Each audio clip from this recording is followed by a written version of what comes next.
And having been here at Stream TV, you see just how diverse the content available is, how many different formats there are, how many different ways to view and devices there are. So you have to have a curator. You have to have somebody who can really help cut out all the noise and help you find what you really want to watch.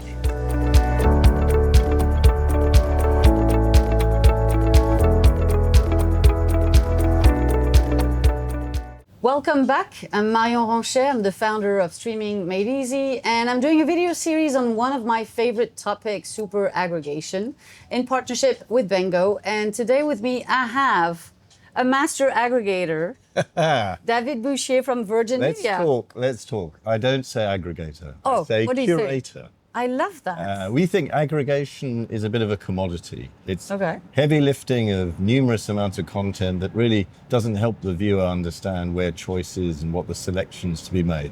Whereas I see my role and my team's role at Virgin Media to curate that world. And having been here at Stream TV, you see just how diverse the content available is, how many different formats there are, how many different ways to view and devices there are. So you have to have a curator. You have to have somebody who can really help cut out all the noise and help you find what you really want to watch. I love it so much, I'm going to steal it. Good, we like that. If you allow me. No, but I love it. And I had never thought of it because you've said it, right? There's so many options out there. It's not just about giving choice and, options to your consumers, to your customers. It's about that bit of guidance that actually takes you quicker to content. And we're going to be speaking about that because I think this is one of the major challenges that we have right now is content discovery. But before I get into that, for those who maybe don't know necessarily the Virgin Media operations, as a curator, what do you curate? What's your edge? What do you do differently? So it's really interesting because obviously we come from a world of being a cable TV business, where we were and remain actually, we are the only major scale cable TV player in the UK.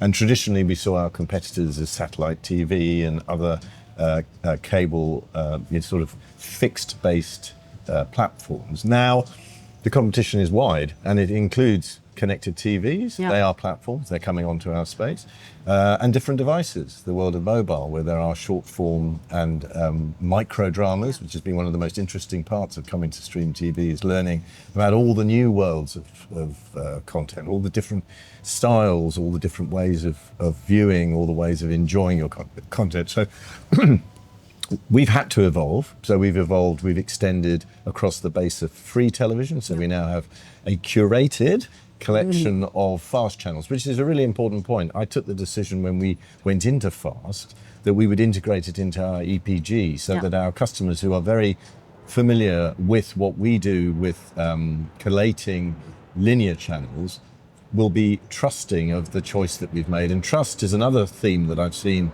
during these last few days here at the conference.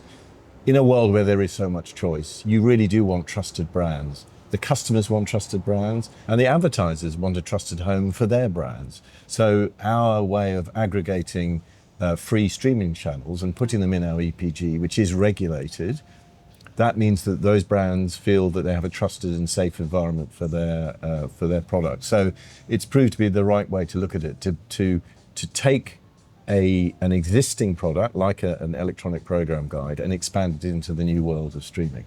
It feels like you've had to evolve and transform as new formats, new ways of watching video content emerge. And so you have linear, you have an ecosystem of fast. I assume that you distribute streamers, the Netflix of the world. Absolutely, yeah. So last year we moved our TV packages to include Netflix as standard. We were actually one of the first, I nearly said aggregator, how terrible. One of the first platforms in the world. It was an aggregator back in 2013. It was. 2013, we probably did call ourselves an aggregator when we added Netflix onto our set-top boxes, which was, I think, a bit of a world first. So since then, we've been very cautious in who we work with, very careful in how we add to the customer proposition. But we have now added Netflix as an integral part of our paid for video. So that's interesting. I mean, so historically you were bundling, having a device with a platform to watch content on, that's part of monthly subscription that people pay, and then as time went on, you brought in more value. So Yes. you brought in a Netflix, etc. So interesting that you're bundling Netflix. Anyone else, or are you more in an approach where anyone who can come within that marketplace of yours, you know? So I think, that's a really interesting question to call it a marketplace, because there are very large marketplaces. Yeah. Amazon Prime Channels, Google Play Store. We can never compete with that, and I don't think our customers would ask us to. What we do is we research the customer needs very carefully, and if you look at the usage, the top 5, 6 dozen services will account for 85 to 90% of the demand from our customers, and that's what we focus on. We focus on fantastic integration, fantastic value for money with those key services. Now, it doesn't mean that that's a static list. As you say, it evolves all the time, and we've had to add more and more streaming services into their video packages. But we're not going to try and compete with a massive, global marketplace, because we wouldn't do that. And actually, the benefits for our customers are relatively small. So one thing for you is one of the major appeal that I have, but I worked at Orange, so I'm very familiar with, yes, and I worked at Roku, so I've been in both sides of the world. But what I will say that I love about it's my telco bill, and I love having my mobile, my internet, my TV, and then now my streamers all in one place, and so that applies to both my consumption, the platform that I use, but it's also that ease of use, that ease of management.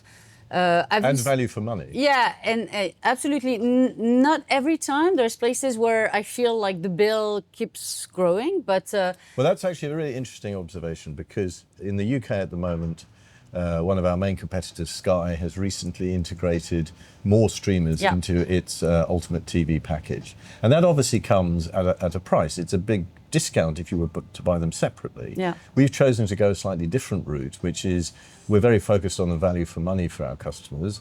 And we don't necessarily think that all customers want all of those services. Absolutely. So what we've done is we know that there's an anchor streaming service in Netflix that if it were a channel in the UK now, it's the third biggest and most viewed service. So it's a very easy ask for our customers to include that in our packages. Beyond that, even for the big streamers, you are adding cost, and you are adding, at a time now where people really do look at their bills, they look at their different utility bills. We wouldn't want to combine all the other services and connectivity we provide plus a big video bill. So we try and keep it as a balance. That doesn't mean people who want those other services can't add them through us. They absolutely can. And there are different packages with different value propositions for those that do want a larger integration. But we don't want to make it our default position. Yeah, so you're taking a flexible approach. Right. I love that. So what I'm hearing from you is what makes a great bundle. Of course, content, the fact that it's a trusted source, curated by you guys, that there's a discount, the bill, etc. You've been doing that for many years. And what are you seeing in terms of acquiring new customers for Virgin Media and retaining your customers? Is it kind of a must-have in today's landscape to have a way to somehow bring some loyalty to your customers? It is. I mean, we're fortunate. And look, it's a very competitive landscape in both mobile and fixed. The UK has a very deregulated fixed broadband market, which means we are overbuilt in some cases, where I live in London, by 3 other operators at least. So where we're fortunate is we have that Virgin Media heritage in TV and entertainment. And that means we can add value to the proposition in a way that our what we call alternative networks are just connectivity. So they don't have the opportunity to provide a value package to the customer. And having a deep heritage in video gives us a massive advantage when we're talking to these big curation brands, or these big content brands. So we deal with the likes of Disney and have done for many years. We deal with the likes of the other US studios. So we're able to have that relationship and build packages that a new entrant might struggle with. Interesting. Yeah, you've spent years, because it's the chicken and egg, right? Any streamer would be interested to be distributed within a new video offering from those outlets, but if the scale is here. Yeah. And so, but these guys, to get the scale, need to have a Netflix, a Disney, etc. So you don't build those video proposition overnight. No, for sure, exactly. For sure, yeah. And we have those. I think there are three main relationships that are so important that we have. We have that content relationship, including with the public service broadcasters and their public service apps.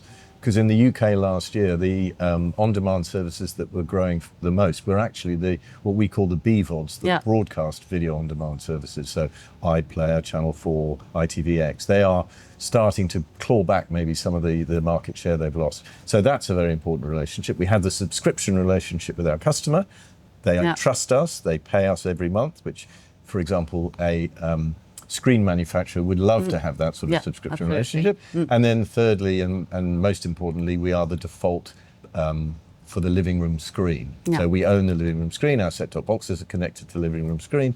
So the best place to watch, the best place to enjoy their programming is in our room through our boxes.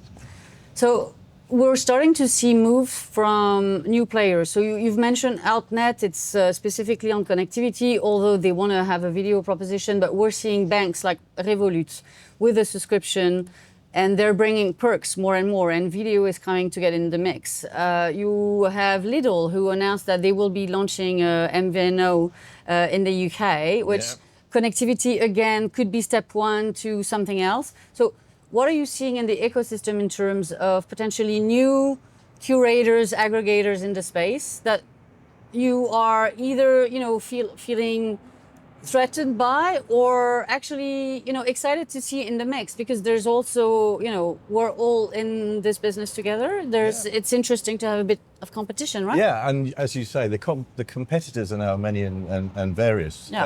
We actually have a joint venture with the big supermarket chain Tesco in the UK. Tesco Mobile has been incredibly successful as an MVNO, so a virtual mobile operator, and we've been their partner in that. Others will come, I'm sure. What we can add, I think, particularly on the mobile side, is we have a very successful loyalty scheme called Priority. And Priority is very linked to venues like the O2 Arena in London. They have a ticketing program which gives our customers early access to great concerts and bands. And that's something that we can build on, and that's something that I think others look very enviously at us. So when we look at the new entrants, we have a lot of sort of weapons and areas where we can provide even more value for customers, even when adjacent industries and business sectors like retail, like banking, are coming into our area. In terms of where you are showing up in that ecosystem, we all know, right, that people just don't, go to you and others that easily. It's very much this, we need to pull people into our, universes. From a distribution standpoint, from a marketing standpoint, how are you making sure people, know and understand what you stand for, what you have to offer? So we have two kind of distinct brands in the UK. We have our Virgin Media, which is the broadband and television, and we have O2, which is our mobile brand.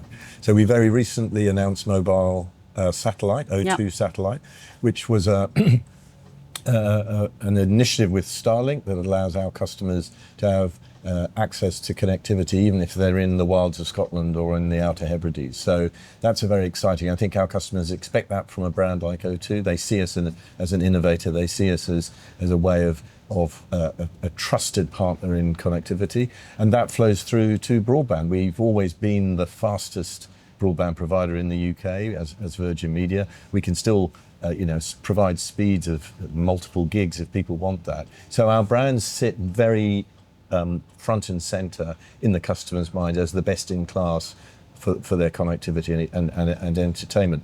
That's really a great strength for us. You mentioned trust at the top, and I think this is something you've built, over decades. And we're seeing a lot of new players, and I'm all for competition. I love seeing new models. I think it's also pushing you guys potentially to, make changes and evolve your value proposition. When you launch Fast, that was a great example.